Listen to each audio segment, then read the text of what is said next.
Granulated sugar, 2 cups of chocolate chips, and I'm using semi-sweet chocolate chips in this recipe, 3 cups of all-purpose flour, 1 cup of milk, a half a cup of vegetable oil, 2 eggs, 1 teaspoon of vanilla extract, 1 teaspoon of salt, and a heaping tablespoon of baking powder. That's about 4 teaspoons.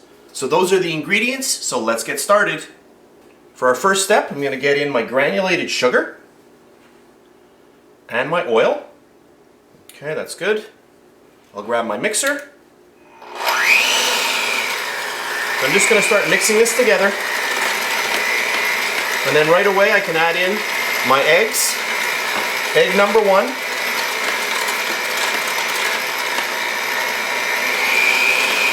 Egg number 2. I can add in my vanilla now. So you just want to mix this really well. Okay, I'm going to slow my mixer down. And now I'm going to add in all of my milk.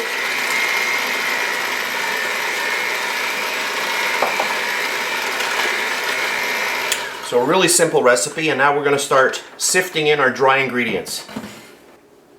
So we'll get in all of our flour, our salt, and our baking powder. And I'll just sift this in. And then let's get all of the little pieces, just push those through, and that's good. And a recipe note, I do have my oven set to 425 degrees at this point. I'm going to grab my mixer, speed number 1, and I just want to mix this until it's combined. I don't want to overmix, so just slowly get all of this incorporated. Okay, that's good. And now I am just going to pour in all of our beautiful chocolate chips.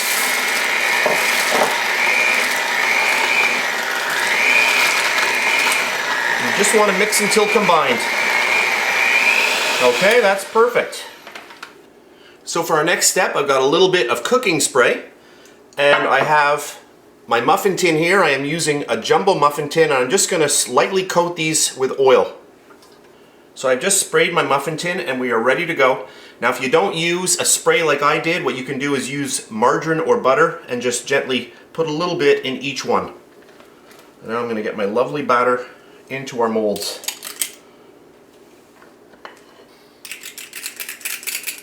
Okay, perfect. And now I'm going to show you an optional step. So the optional step is using a little bit of sugar. Now if you don't have this kind of sugar, this here is called turbinado sugar, also called raw sugar. It's very granular. If you don't have this, you can just use regular table sugar, but this adds a nice little touch to the top of them. So I'm going to just sprinkle a little bit of this sugar all over the tops. My oven is set to 425 degrees. And what I'm going to do is I'm going to pop these in for 5 minutes, and then I'm going to reduce my oven down to 350 for the remainder of the baking time, which is going to be about 25 minutes.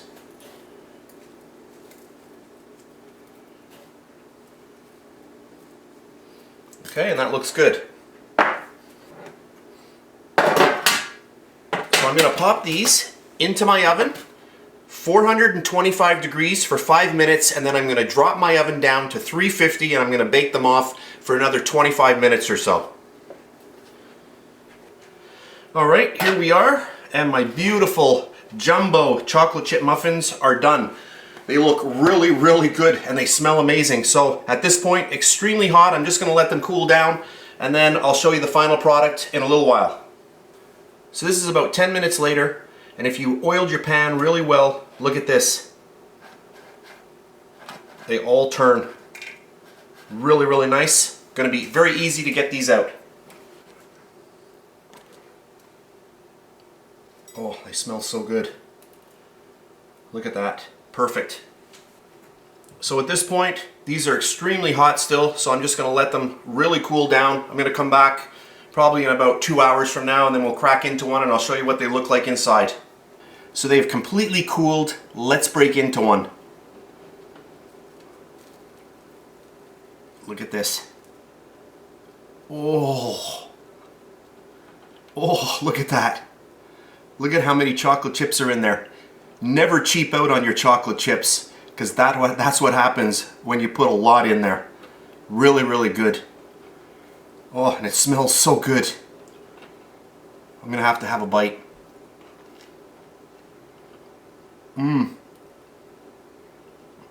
Oh, that's good. Oh, these are good. So there we have it. I hope you try this recipe out. A really, really fun one. I hope you have a really good time making them. I did. Super, super fun to make. If you enjoyed this video, please give me a thumbs up. Subscribe if you wish. I really do appreciate that. That's it for today, and I'll see you next time. Oh, they're good. I love these.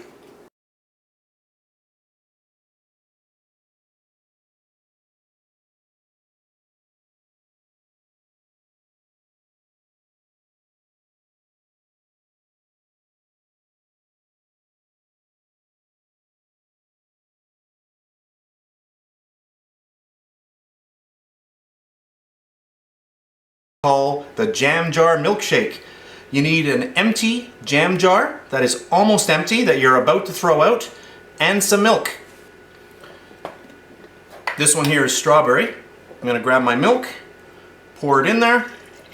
This is something my mom used to do for me many, many years ago. So get your milk in there, close it up, and then just start shaking, shaking, shaking.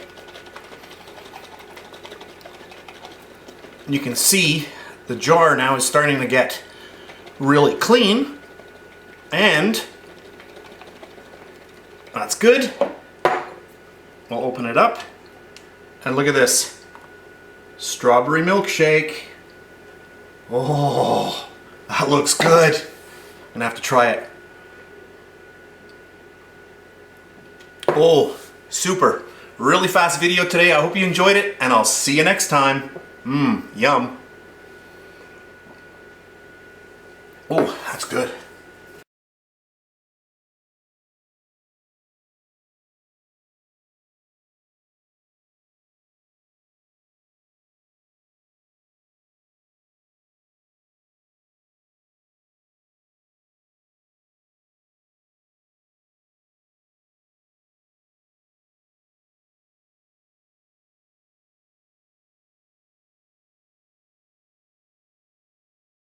For years, and it's really, really good. So let's go through the ingredients. You're going to need 1 egg, 1 cup of milk, 2 tablespoons of regular vegetable oil, 1 cup of flour, 1 tablespoon of sugar, 2 teaspoons of baking powder, a half a teaspoon of baking soda, and half a teaspoon of salt.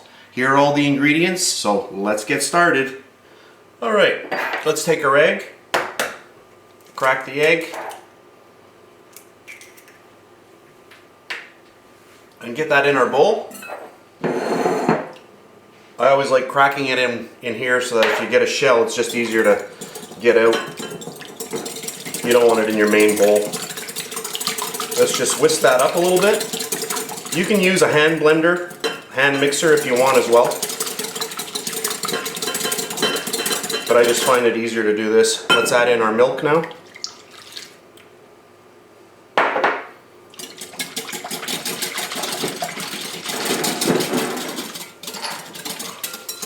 Add in our sugar. And add in that's the baking soda.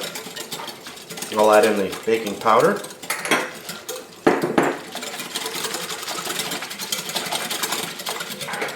And the salt.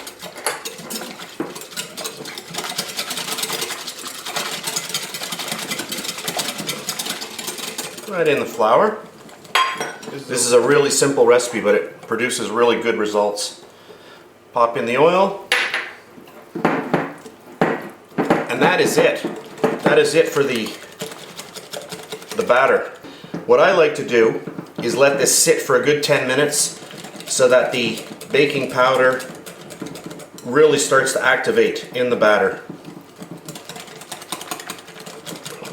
So So that's it for this part, and then we're going to head over to the stove and we'll continue on there. So what I've done here is I've got my pancake batter ready. I've got the element set at 4. I don't want to have it too high because you don't want to burn your pancakes. Let's just take a little thing here and pour it in, and then just let it go. And we're going to watch this. We'll do this in real time just to see actually how long it takes. After you've poured the pancake batter, you're going to notice that you're going to start getting bubbles, and you want to really look for those bubbles. They're going to start at the exterior or the around the edges first, and then you'll start seeing them come in at the middle. And once they start popping, just before they start popping, that's when you want to flip it. So we're just going to wait a little longer. See, we're seeing a couple here that are just starting to pop. So I'm going to get my spatula ready. And about right there. See, now they're starting to pop. So I'm going to take it and I'm going to flip it. And there we go. If you have your stove too high, you can burn the pancake before it actually sets. So just keep it, you know, medium. So around, I've got it on number 4 on my stove. Anyway, so that looks pretty good. The second side always is faster than the first side. So that looks pretty good. I'm going to take it off and I'm just going to place it on my plate. And we'll do it again. And what I'll do is I'll move the camera, and on my third pancake, what I'll do is I'll zoom in a little bit so we can actually see the pancake a little better. So we get it on there.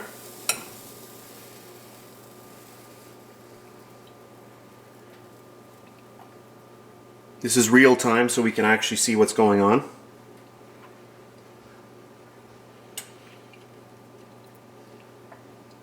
You can see the bubbles now starting to form. And very quickly they start coming in through the middle as well. And it seems that after a while the pancakes seem to go quicker than at first. I'm going to say right now that this is ready to flip. And look at that, perfect again. So we'll let that one go. So what I'll do is I'll get my camera set up a little closer and we'll continue on. And I'll just flip that one. Take it off rather. There we go. And I'll stop the video here and we'll come back in a second. Alright, we're back. So I'm going to grab a little bit more here, the same kind of scoop that I just was using, and we'll pop that down. I've zoomed in quite a bit here, so let's see. Whoop, I'm a little bit off here. Let me just bring this down a little bit.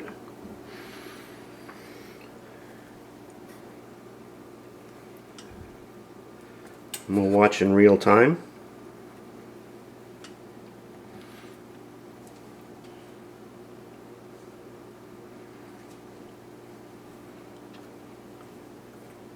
We can see the bubbles forming. And then what we're going to do is we're going to flip it. And there we go, another perfect pancake.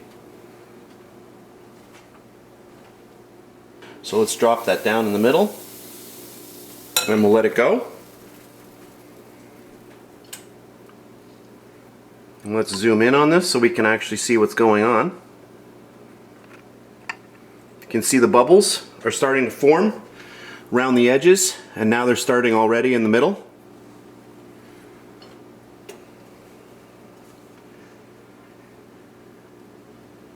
And you can see now they're starting to pop. And right about then, you know that it's time to flip it. You don't want to leave it too long because you can start burning the pancake or have it darker brown than you really want to. I'm going to flip it right now, and there we go, another perfect pancake. My stove element is at number 4. We don't want it too hot, otherwise we're going to burn the pancakes. And as it goes, it seems that the pan always gets warm, gets hotter. Anyway, let's watch this and see what's happening here. So you can see the bubbles. And we're going to check it. We can start seeing the bubbles now. They're starting to burst. all in here. You can see them bursting.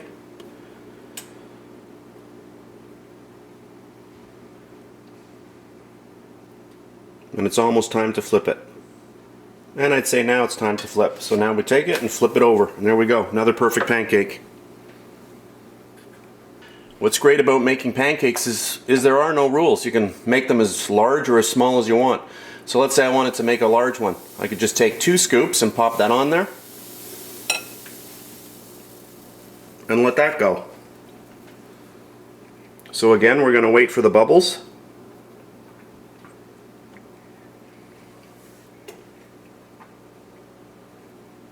The bubbles are really appearing now. They're starting to burst.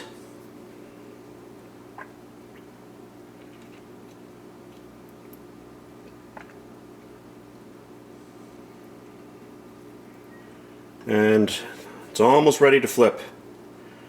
And I'd say right now I'm ready to go. So I'm going to flip it over and let's see, there, another perfect pancake. Alrighty, now like I was saying, there are no rules. So let's say we're making pancakes for kids. First of all, instead of using the ladle that we were using, let's just use a little tablespoon measure. And we'll do some smaller ones. So we'll grab a little bit, put it down, 1, 2, 3. And we'll let that go. That one there is ready to go, so let's flip that one first. There we go. Perfect, look at it.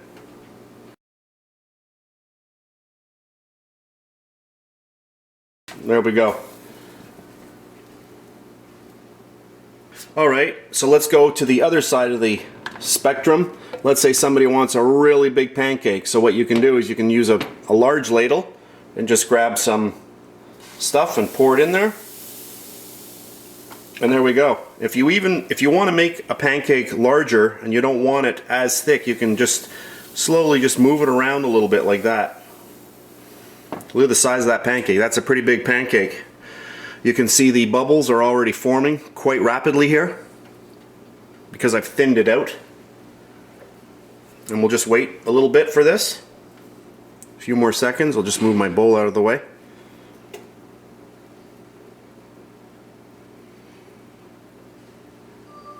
And I'd say it's almost ready. And we'll just go underneath and flip it. And there we go. Another perfect pancake. And that is how you make pancakes. So I hope you enjoyed the video. And I'll see you next time.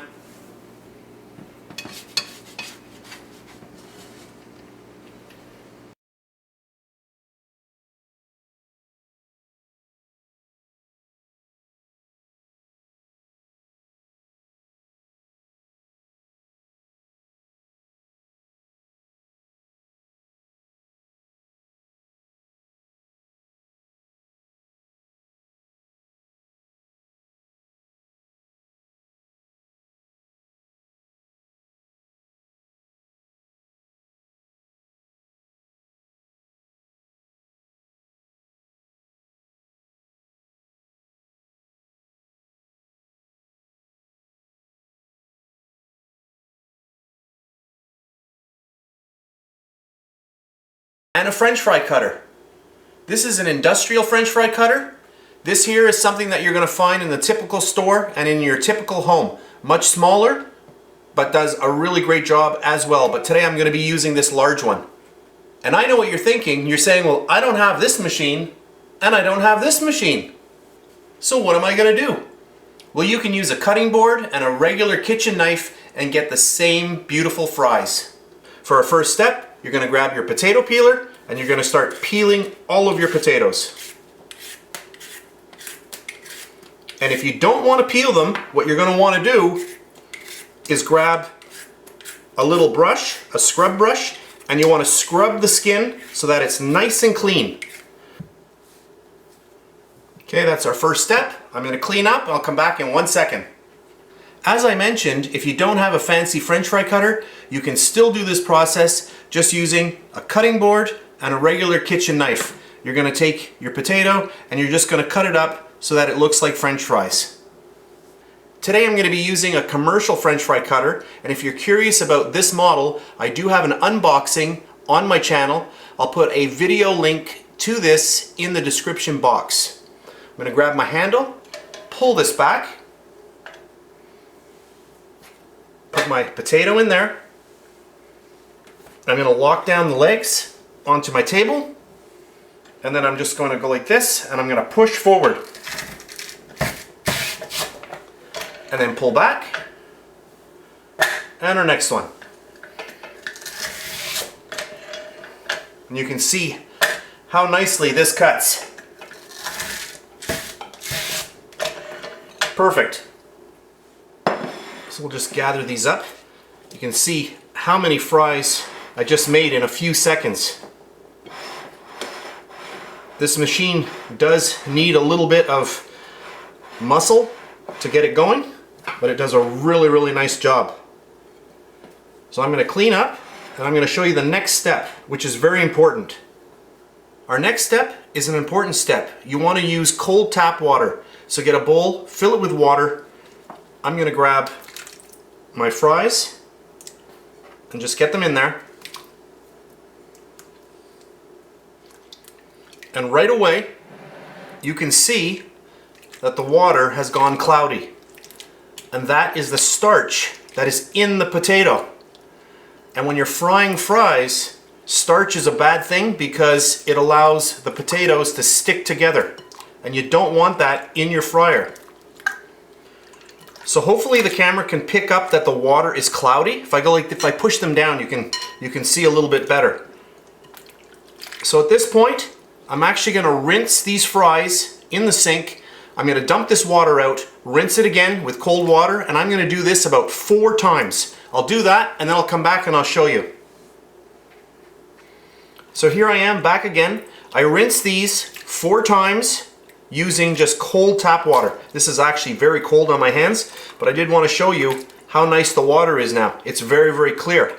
All of that starch has been removed from the fries. And at this point, we are ready for our next step. We're going to fire up our fryer and we're going to start frying some fries. So I've cleaned up, we're ready to go. I have my fryer set to 375 degrees Fahrenheit. I'm just going to take my thermometer out and then I'll show you the next step. So we've got the French fries here, and what I like to do is drain them on a towel here. Grab your little towel and just pat them as dry as you can. This is just to get that excess water off. The more water that is on the actual fry, the more bubbling and splattering you're going to get when it hits the hot oil. You don't have to do a perfect job. They don't have to be really dry, but you just want to get that water off. I'm going to get them into my basket here. Do a few more. So you just want to pat them dry. And what you can do for an experiment to see the difference, you can take, drain off all of your water and then just take a few and put them in there, and you're going to see the difference. You're going to see a lot more splattering than if you do it this way. So that's good. Get them into your fryer. And then we're ready to go. And then I'm just going to slowly drop them down. I like to give them a little bit of a shake, bring them down, pull them up. You want to watch very carefully that the oil does not go over. There's a lot of moisture in potatoes. So this is a very safe way of doing it. Drop the basket in, and as soon as you see that the oil is starting to bubble less, then you know you can leave your basket in there. And right there you can see that the bubbling has lowered, and that's perfect, just like that. So I'm going to let these go about 10 minutes, and then we'll come back and you're going to see our beautiful, perfect French fries. So our fries are looking really good. Maybe another 3 or 4 minutes and they're going to be perfect. I've got a bowl here and I have some paper towel, and I just cut off little pieces as I need it from a large roll like this. And that's just going to help dry our fries. Remove the oil from those fries. So I'll let this go and I'll be back in a little bit. So this is about 3 minutes later, and these for me are perfect. They're really, really golden brown and they look really nice. So I'm just going to pull those out and just let them drain there just for a second. And I like to just tilt my basket and just give it a little shake, rattle, and roll. That's good. And then right onto your paper lined plate. And look at that. Beautiful. I'm going to unplug my fryer. Always unplug your fryer when you're finished. I'll bring these over. I'm going to lower my camera and we'll zoom in. Okay, I have zoomed in and lowered the camera. I'm going to grab a little bit of salt and just get that right on there. And that is a sea salt, Mediterranean sea salt. I also like putting a little bit of malt vinegar on there. It's my favorite vinegar. I love malt vinegar. So there we have it, our beautiful homemade French fries. And I know you might be wondering, can I do this without a deep fryer? Yes, you can. You can do it in a regular pot, but you really do need a deep fryer thermometer, which is about $6, $7. You might even be able to get them for about $5, but you really, really need one. The other question you may be asking, what kind of oil was I using today? I was using canola oil. I'm gonna have to try one. Oh, really, really good. I love French fries. If you've never made French fries before, but you always wanted to, I hope my video today showed you how easy it is to make these at home. That's it for today. I hope you enjoyed this video. If you did, please give me a thumbs up. Subscribe if you wish. I do appreciate that. That's it, and I'll see you next time. Oh, that's good.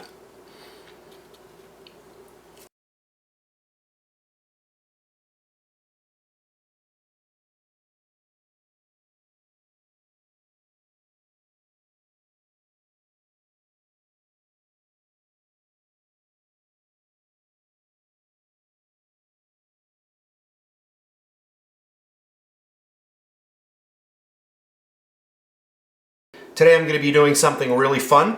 We're going to create a dark chocolate Easter egg, but we're going to have a little bit of the Easter egg open in the middle, and we're going to fill that with Cadbury cream eggs, and it'll be really, really fun for kids. I have some beautiful dark chocolate here, which I have tempered, and it is on the thick side. I don't want it too runny, because I do want to have a little bit of control over it. I'm going to grab some here. And I'm going to start dripping it down the sides, but I don't want it going all the way to the bottom or the middle of that egg, because I do want to have a little window appearing.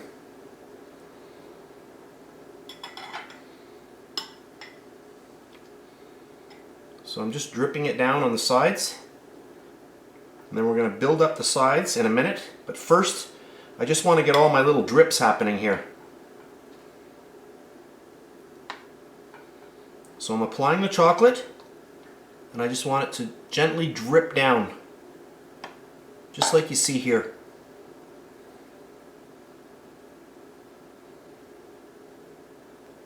And then I'm going to start very gently building up the sides at the top. So I'm taking the back of my spoon and just applying a little bit of pressure and pulling upward like this. I do want to have this nice and stable, and I think that looks good like that. So you can see for our first coating we've got a little window area here.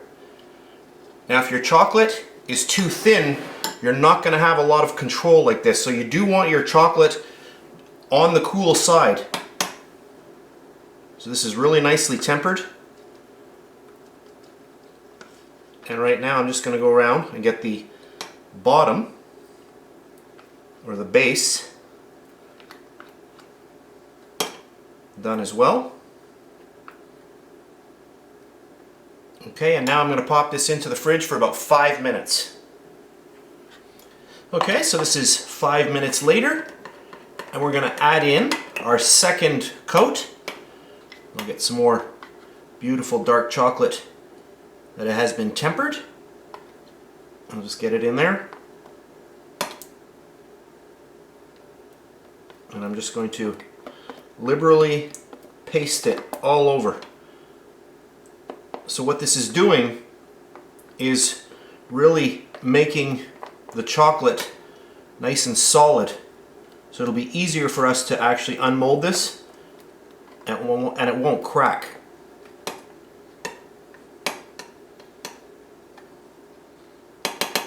And then I'm just going to switch over here and just a little bit more on areas that don't look as even. This side is really thick, but I just want to go around and just touch up any sides that look a little bit weak.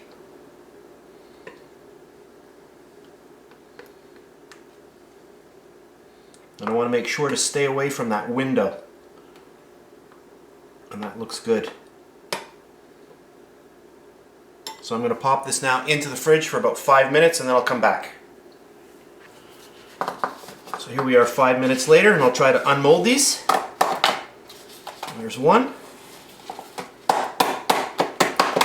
And two. So there's our beautiful bottom. And our cute top. So the idea here is that we're going to fill this with our little Cadbury mini eggs, and then we're going to put this on the top, and we have it just like that. However, what I'm going to do here is I'm going to glue this together. I'll show you how to do that next, and then we'll just fill them because the hole is large enough and we can just drop them right in there. So I have a pot here which I've just heated up on the stove, so this is warm. I'm going to grab both of our pieces. I'm going to get them ready. And I'm just going to heat them a little bit. And then I'm just going to stick them together.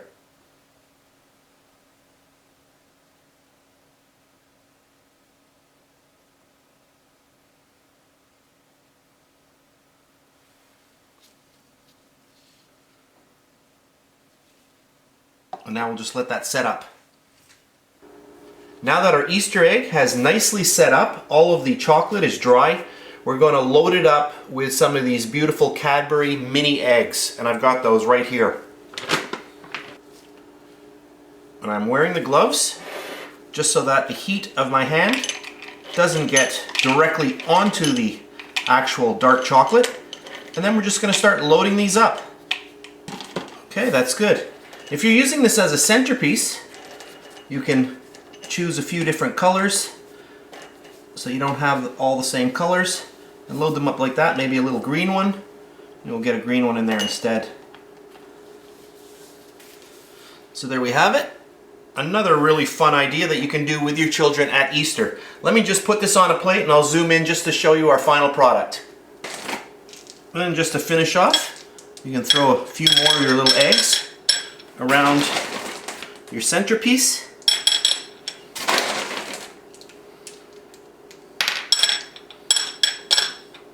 And there we have it. So I'll just tilt this up so you can see this a little bit better. And doesn't that look nice? Really, really fun one. So that's it for today. I hope you enjoyed this video. If you did, please give me a thumbs up. Subscribe if you wish. I do appreciate that. That's it for today, and I'll see you next time.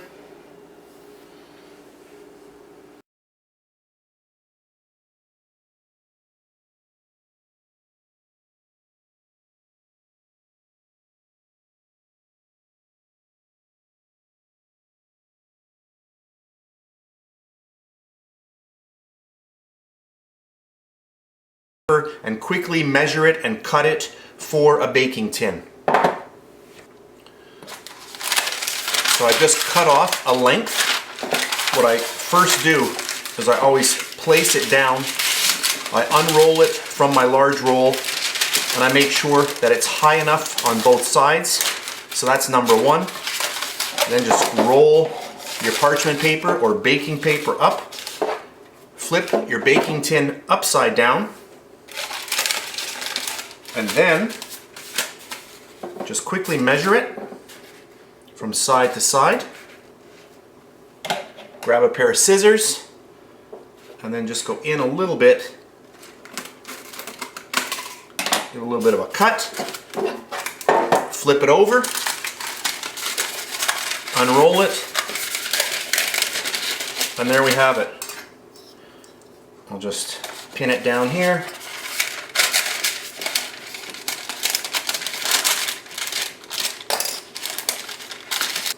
Pin it there. And there we have it. And that's your quick tip for today. Bake Like a Pro YouTube channel.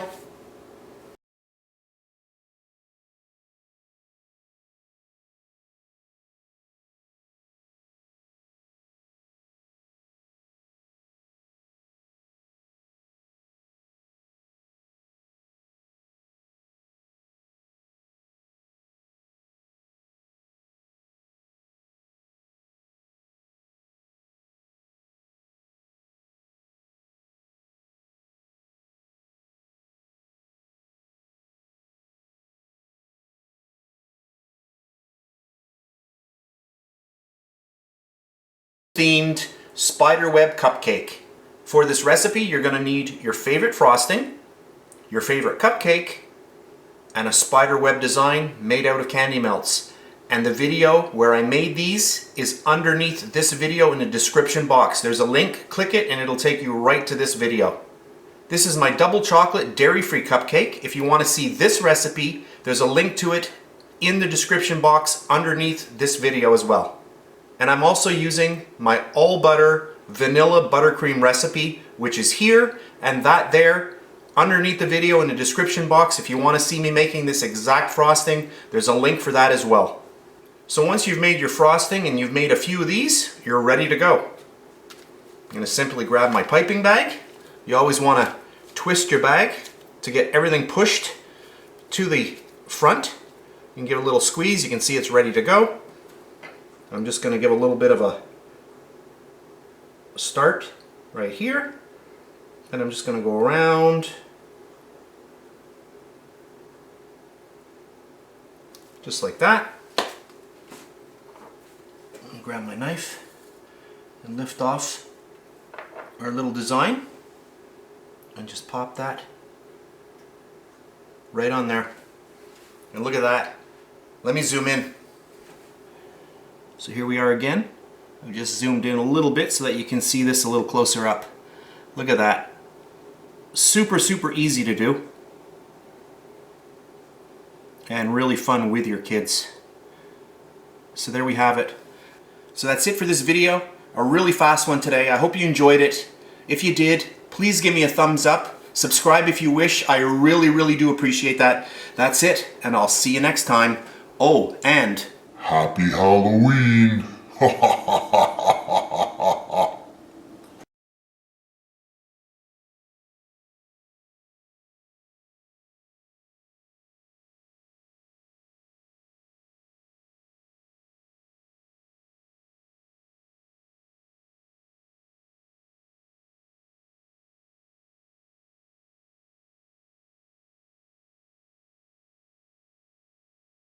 orange candy melts ready to go. And I'm going to make a really easy design. So you start at the bottom, go up,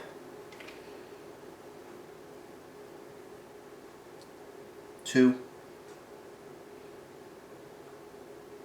3, 4 simple lines.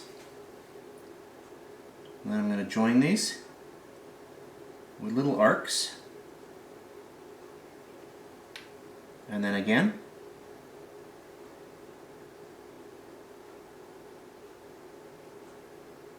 And then we'll just put another little joiner in the bottom.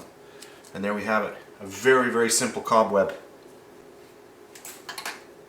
I guess what I'll do for the next one, I'm just going to zoom in a little bit so that looks a little better. So let's do another one. And what's great about candy melts is that there is no tempering required. You just make your little design and it will just harden up on its own. If you want it to go really fast, pop it in the fridge for about 1 minute and it's completely set. So we'll do another one. I'm going to start at the bottom.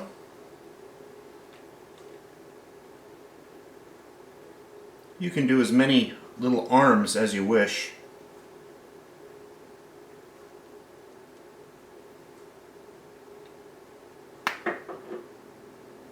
Like that. And then I'm going to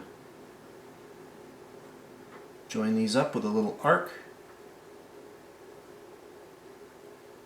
And then another arc as well. Like that. And then another one in here. And this just makes the design a little bit more stable. And there's another one. We'll let that dry. So now I'm using a Wilton number 3 tip. This is slightly larger than the last one that I was using, which is a number 2. I'll start at the bottom. The more you have, the more sturdy your design is going to be. Okay, so we have our 4 little branches, and then I'll add on the little arcs.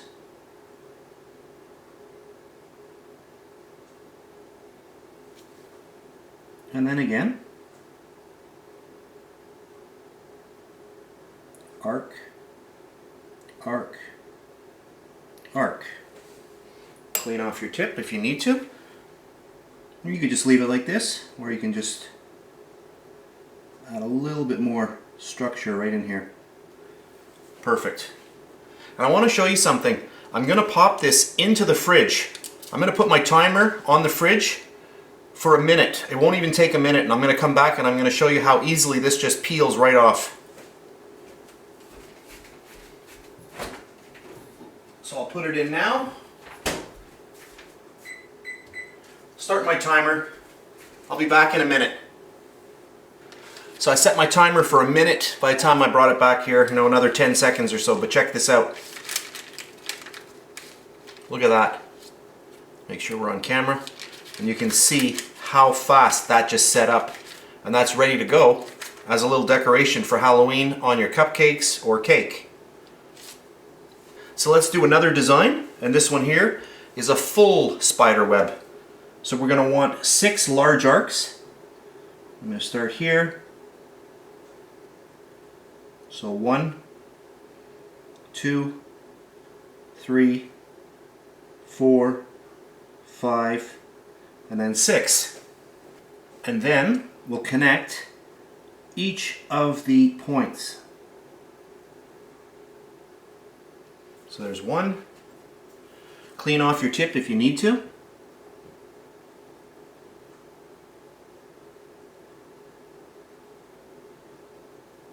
There's 2. And then our last one right in here.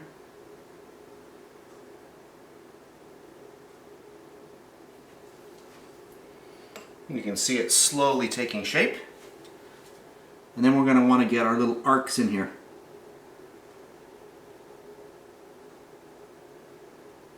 And there we have it. Super simple as well.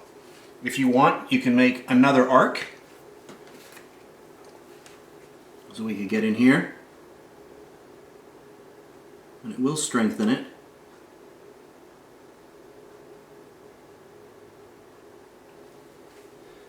There we go. And I'm not the best artist. You can do much better in your house. I'll try another one like that. So let's try this again. We'll get our arcs. 1, 2, 3, 4, 5, 6. I just find it's easier counting them out. And then we'll join the tips. There's 1.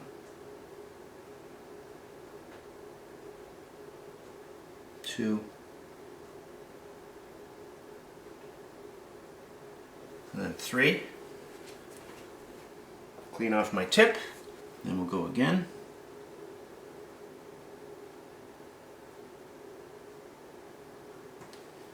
And then our last one. And there we have it. And that one there is not too bad. So what I'll do now is I'm going to pop this one into the fridge for about a minute. I'll come back and I'll just show you the ones that we did today. So here we have what we made today in this video. I'll just lift these up so that you can see them a little better. This one here is extremely small. I would take this one and pop that back into your bowl and remelt it. And that's what's great about candy melts. You can melt these and just keep doing these over and over again. Really, really easy. There's no tempering involved. This one here is not too bad. Then we've got our really thick one here. And then this one here. And that one there. So really, really easy Halloween decorations. This is parchment paper. Little pieces like this. You can just fold them over or cut them to the size that you need and then just slide them into the fridge like that. Works really, really well. And one last thing that I'll show you. If you want to use a piping bag instead of a little paper cornet to pipe out your designs, this is a really great way to go. This here is called the Houten twist, and all of it is plastic except the metal tip. I just remove this little piece, I remove the metal, take the included cap, you can get that on there, close it down, and now you are ready. You can store this or you can reheat your candy melts. Just pop this into your microwave, use the defrost mode, and then you just heat it a little bit and you are ready to go. So a really, really inexpensive piece. This is about $5. So a really good way to go if you want to use a piping bag. So that's it for this really fast video. I hope you enjoyed it. If you did, please give me a thumbs up, subscribe if you wish. That's it for today, and I'll see you next time.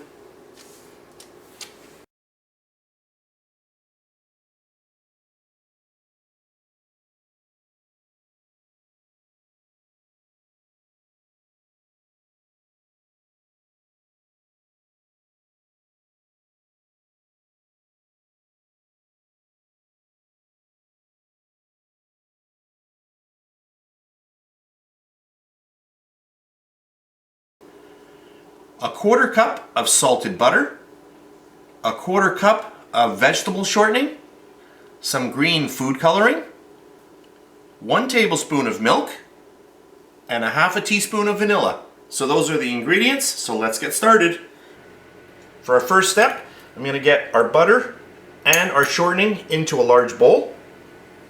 So we'll grab our mixer, and I just want to mix both of these fats together. So just combine them up, get a little bit of air into them. And my butter is not completely warm, but it's not rock solid hard either. You want to be able to cream this.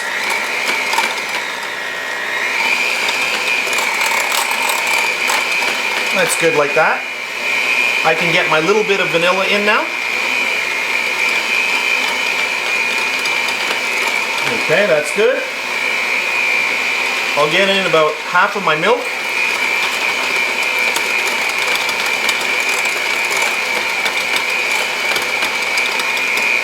And then I'm going to start adding in my powdered sugar. Powdered sugar is also called confectioner's sugar or icing sugar.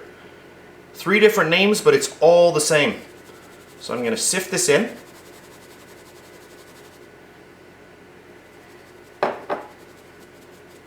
And since there is no cocoa powder in here, you can just push it through with your fingers. If you were using cocoa powder, you do want to use the back of a spoon because your fingers will be full of cocoa powder. That's perfect like that. I'll grab my mixer. I'll start mixing this in. And then I'm just going to pour the rest of the milk in.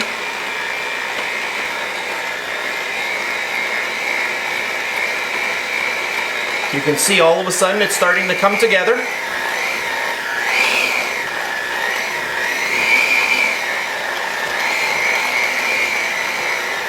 And there we have it. You can see that it's turned into a beautiful buttercream now. So at this point I'm going to add in a little bit of green food coloring. I have a little syringe here, a little dropper, eyedropper, and I'm just going to put in a little bit of green. And how much green you put in depends on how green you want it. So I'm going to get my mixer going. so I can really tell what the color is going to be before I add too much in there. So if you wanted a very light green, you could already see that this is enough in there. I'm going to add in a little bit more.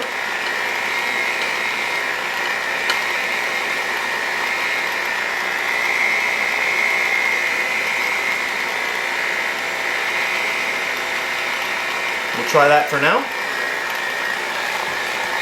And that's starting to look really, really nice.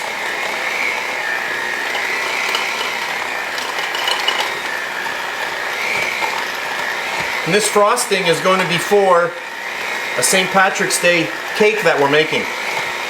So there will be a link to that cake underneath this video in the description box. Now I'm going to increase my mixer. I do want to get some air into my frosting. And I'm going to add in a little bit more food coloring. A few more drops. And I'll say that's perfect.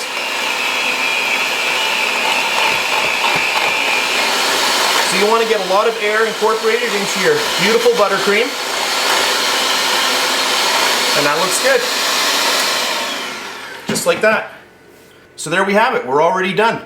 My super fast buttercream frosting for St. Patrick's Day. I'll just grab some here. I'll show you how nice this is. You can see how fluffy this is. And as this firms up, you can put this in the fridge for about 15 minutes, re-whip it, and this pipes out really well and it will hold its shape really well as well. But you can see how creamy, really, really nice this is. Beautiful, and we're going to be using this in our cake. So that's it for this video. I hope you enjoyed it, and I'll see you next time.